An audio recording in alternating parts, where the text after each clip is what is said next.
में ग्राम रोजगार सेवकों से और मनरेगा कर्मियों से सरकार तमाम तरह के वादे और दावे कर चुकी है, लेकिन उन वादों को सरकार पूरा नहीं कर रही है, जिस वजह से कहीं ना कहीं ग्राम रोजगार सेवकों के बीच में बेहद ही नाराजगी देखने को मिल रही है। इनका साफ तौर पे यही कहना है कि सरकार इनको सिर्फ और सिर्फ आश्वासन दे रही है, ना कि इनकी समस्याओं का हल कर रही है। आपको बता दें, मुख्यमंत्री योगी आदित्यनाथ ने जहां डिफेंस एक्सपो में तमाम वादे किए ग्राम रोजगार सेवकों से, तो वहीं दूसरी तरफ ये भी देखने को मिला कि विधानसभा सत्र के दौरान सरकार की तरफ से तमाम बातें कही गई, लेकिन ये सारी चीजें धरातल पर लागू नहीं होती हैं, जिस वजह से ग्राम रोजगार सेवकों में बेहद ही नाराजगी देखने को मिलती है। आपको बता दें, लंबे समय से ये ग्राम रोजगार सेवक संघर्ष कर रहे हैं, तमाम नेताओं से, मंत्रियों से, अधिकारियों से रोजाना मुलाकात करते हैं और सबकी तरफ से बस एक ही बात कही जाती है कि आने वाले वक्त में समस्याओं का हल हो जाएगा। सबका रुख तो सकारात्मक देखने को मिलता है, लेकिन धरातल पर जब कुछ भी नहीं होता है तो ग्राम रोजगार सेवक मायूस हो जाते हैं। आपको बता दें कि ये ग्राम रोजगार सेवक इतनी ज्यादा आर्थिक तंगी से जूझ रहे हैं कि इनका साफ तौर पे यही कहना है कि इस वक्त पर उनका परिवार चलाना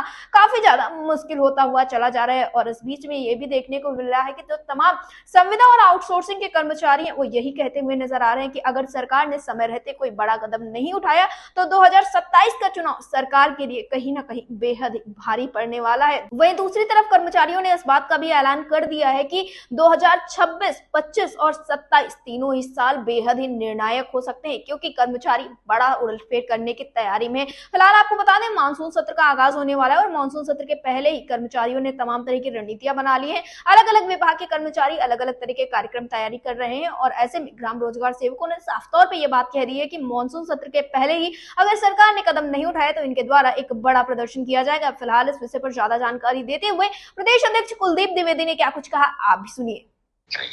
कुलदीप जी, आपका हमारे चैनल अटल टीवी पे बहुत बहुत स्वागत है। बहुत बहुत धन्यवाद मैडम आपका।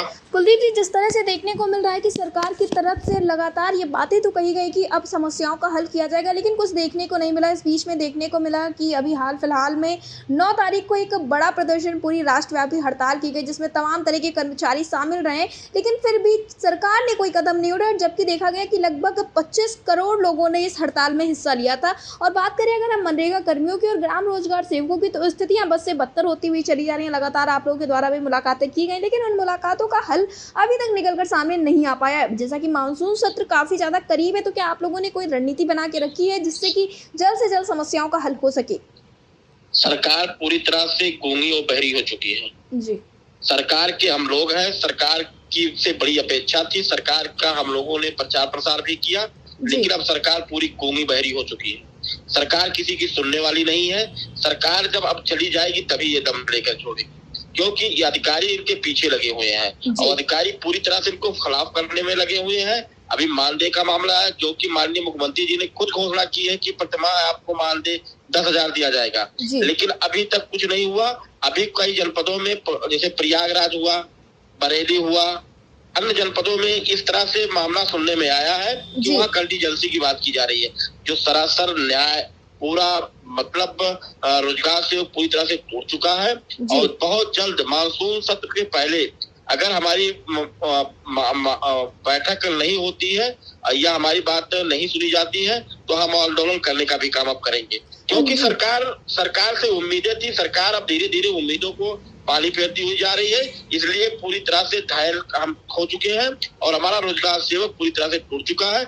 ऐसी स्थिति में हम अपने रोजगार सेवक को टूटने नहीं देंगे, हम अब आगे लड़ने का भी काम करेंगे। जी कुलदीप जी, एक सवाल इस वक्त पर सबसे ज्यादा उठ रहा है, सबका यही कहना है, हर एक विभाग में इस वक्त पे ऐसी समस्याएं और देखने को मिल रहा है, सब लोग 5 से 6 सालों से जूझ रहे हैं, लेकिन सरकार कुछ कर नहीं रही। तो सबका ये कहना है कि ये जो 2027 वाला चुनाव है और इसी कारण 25 और 26 जो है ये कर्मचारियों का साल होने वाला है और इसमें कर्मचारी सरकार को अपनी तादाद का पूरा अंदाजा लगवा देंगे और कुछ बड़ा उलटफेर करने की तैयारी करेंगे। तो क्या ग्राम रोजगार सेवकों में भी उलटफेर करने की कोई तैयारी चल रही है? पूरी तैयारी चल रही है। जब से योगी जी बने हैं, योगी जी से बड़ी उम्मीदें थी, लेकिन योगी जी ने पूरी उम्मीदों पर पानी फेर दिया। केवल ब्यूरोक्रेसी हावी हो चुका है। ब्यूरोक्रेसी हावी होने के नाते से सरकार अब जा रही जी, अब पूरी तरह से सरकार खत्म होते जा रही नजर आ रही है। अब हम लोग भी अब इस सरकार का विरोध करने का भी काम करेंगे। जी कुलदीप जी, जैसा कि आपने बताया कि मानसून सत्र के पहले ही आप लोगों के द्वारा प्रदर्शन किया जा सकता है, लेकिन क्या इस बीच में आपकी कोई मुलाकात शासन प्रशासन की किसी अधिकारी से हुई है या फिर किसी ऐसे व्यक्तित्व से हुई है जिसने बताया हो कि आगे चलकर क्या कुछ हो सकता है?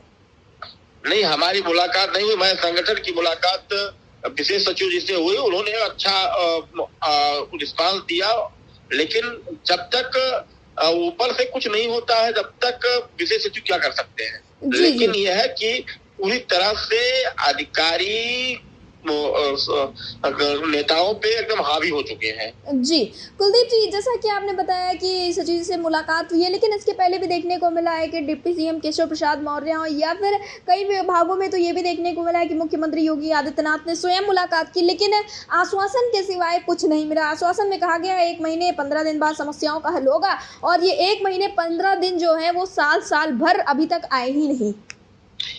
तो आप ये जान लीजिए कि ये पूरी तरह से खत्म होने जा रहे हैं। जी। और रोजगार सेवक हर ग्राम पंचायतों में तैनात है, और वो मजदूरों को काम देता है, चाहे वो केंद्र की योजना हो या राज्य की योजना हो, सारी योजनाओं का संचालन करता है। सीधा रोजगार सेवक आम जनता से जुड़ा हुआ व्यक्ति है।